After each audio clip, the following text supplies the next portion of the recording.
My name is John Arthur. I teach at Meadowlark Elementary in Salt Lake City, and this is my 10th year of teaching. I have the classic cliche teacher story. I had this one amazing teacher, Mrs. Kathy Anderson, who was my ninth grade honors English teacher, who one day, when I was helping her out with a new class of students, suggested to me, "Hey, I think you'd be a great teacher."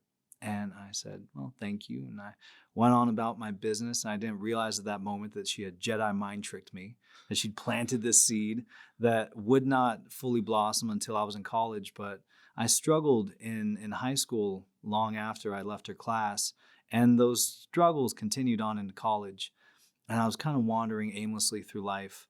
And one day I was reading a book and I came across this quote by Frederick Douglass that said, "It is easier to build strong children than to repair broken men." And I realized in that moment that up until that point, I'd been a broken man, and I wanted to dedicate the rest of my life to building strong children. And so I have. That's a Yeah. great story. Sorry, what year did you say that original seed was planted? It was ninth grade. Ninth grade. So when I was about 13 years old, I'd say. And then it did not fully blossom until I was about 26. But it was always there in the back of my mind. I always remember her, who I respected, telling me that she thought I would be good at this thing that she was clearly amazing at. And whether I recognized it at the time, if someone who is excellent tells you that you would also be excellent at that thing, you never forget it. It's always there with you. Right. Yeah, so that's why I try to tell as many 11 and 12-year-olds as I can, who I really genuinely think would be fantastic teachers, that they should one day become teachers too. One, because it's the best job in the whole world. Two, I know that they would be amazing at it. And three, I know what it would mean for our community, our country, our democracy, if the kids at my school became the classroom teachers of the future. It would really put us on a better path. You were in 2021 selected as the Utah Teacher of the Year. I was. So what did you feel when you were honored with that or when you received that? Immediately, I felt mad imposter syndrome. I thought there must be some mistake. I'm not even the best teacher in my grade level. I am humbled by the teachers who have taught me how to do this work that we do together. After that, I felt a lot of responsibility, a whole lot of humility, and a great honor to be chosen as a representative for my fellow teachers. I recognized immediately that this wasn't saying I was the best teacher. It just was saying that for 1 year, I needed to go ahead and use my voice to uplift and elevate my friends, my colleagues, and my profession.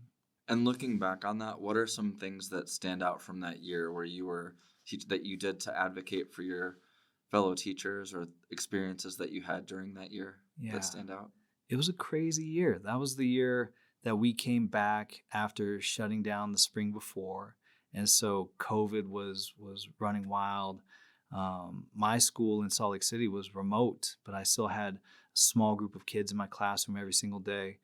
So at the same time that I was just trying to figure out what life as a teacher meant in 2021, I was also trying to figure out how to best use my platform to support all these people that I care about and people who are not only afraid of what doing a good job meant, but keeping themselves safe and making sure that I didn't bring the virus home to my mother-in-law as I went out and tried to meet people and tried to convince people over Zoom that we need to be doing more for public education in Utah and across the country.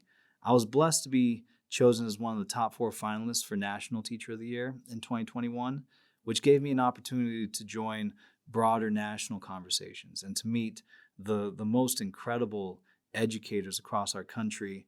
And together, we figured out what our job was in 2021. Our job was to just take our students who we had traditionally said, "Follow me up the mountain. I know the way. You do it as I do it, and you'll be just fine." It was our turn to take our arms and just wrap them around our students' shoulders and say, "Hey, I'm figuring this out at the same time that you are. You take care of me, I'll take care of you. Let's figure this thing out together." As educators, we needed in that moment to humble ourselves and just recognize that we didn't have all the answers, and that we were redefining education for the rest of the time.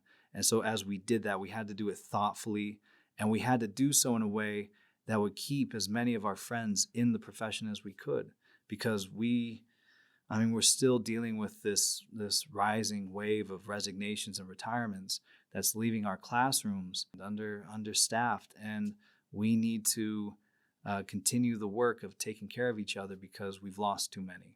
That kind of leads me to another thought that I had is, what is some advice that you would give to your fellow teachers who may be feeling like they're struggling or feeling underappreciated? The one thing I want every teacher to remember is that we get to build inside of our classrooms the world that we want to live in. We get to determine how we talk to each other within our four walls. We get to talk about all the things that we know are important for our students to not only be successful academically, but to be thriving, contributing members of our communities, right? So in my classroom just today, I got to determine exactly what we did the whole time. And when I was a younger teacher, I kind of took that for granted because I looked at calendars and I looked at scope and sequence charts and other things to tell me what I ought to be doing all day. Today, the weather was beautiful. It was a gorgeous day outside. So I decided that, you know what, we just need to go spend a little bit more time in the sun. And, why not? I looked around. Nobody is there to tell me what to do other than make sure our kids are healthy, happy, and well educated. Well, I think I can do that outside a whole lot better than I can inside right now. So let's go do that. And when I did that, I felt better as a person. I felt happier. I felt more fulfilled as I watched kids smile and then read a good book in the shade. And I encourage everyone to remember that every single day we get to decide how many jokes we crack with our kids. I get to determine how many kids I'm going to make laugh. And when I see them laugh, I then feel so much better. And if it feels dark and heavy in your classroom, don't forget that you have the power to make it lighter and more positive and more productive. And it can be so hard when we feel weighed down by everything that we bring into the classroom with us and everything that is brought into the classroom by other people. But we ultimately have the power to make our classrooms the happy, fun-filled, positive places that our kids need them to be.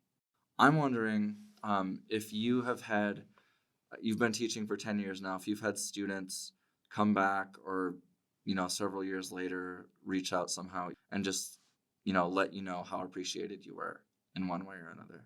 Yeah, I do. I have students all the time coming back to visit, and I have students texting me and calling me, and this is one of the blessings of technology. And I had a student just the other night text me from my second class. So she's in college right now. Text me, I got a cat. That's it. She just really wanted me to know that she finally got a cat. And she's been thinking about it a long time. And the last time I talked to her, she was feeling really down. She was trying to decide whether or not she wanted to continue going to college or if she wanted to take a break and if that might jeopardize her scholarship. Really heavy things, which I'm grateful that I still get to be there to help my students through because, when I had her in 5th grade, I worked my butt off making sure that she was successful. And if she doesn't go on to achieve the level of success that she wants in life, then what was it all for? I'm not just working with a kid to make sure that they make it through the year. I fall in love with every child that comes in my classroom as a human being, the same way that I love my 2 little girls at home. And I'm not satisfied if they just do well on an end of year test. I want to know that they're going to make it.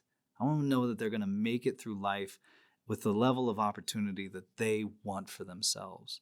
And, as you talk about that teacher who made you feel not just like you were welcome in the classroom, but that you had value, it makes me think that as a teacher, I'm often told that my job is to increase the value that a student is going to have when they enter the workplace or when they go off to college. I'm trying to do this work so that their value goes up. But that's not how I look at my job. I look at my job as I'm trying to increase the value that each child sees in themselves, and to understand how valuable they are, and not just how much they're worth, but how worthy they are of joy, happiness, success, all the things that come with a successful life. I often think of the quote by Robert Frost, who said, "I am not a teacher, but an awakener." And I want to awaken every child in my class to how beautiful and brilliant they are, and how much we need every single one of them to rise and uplift all of us with them.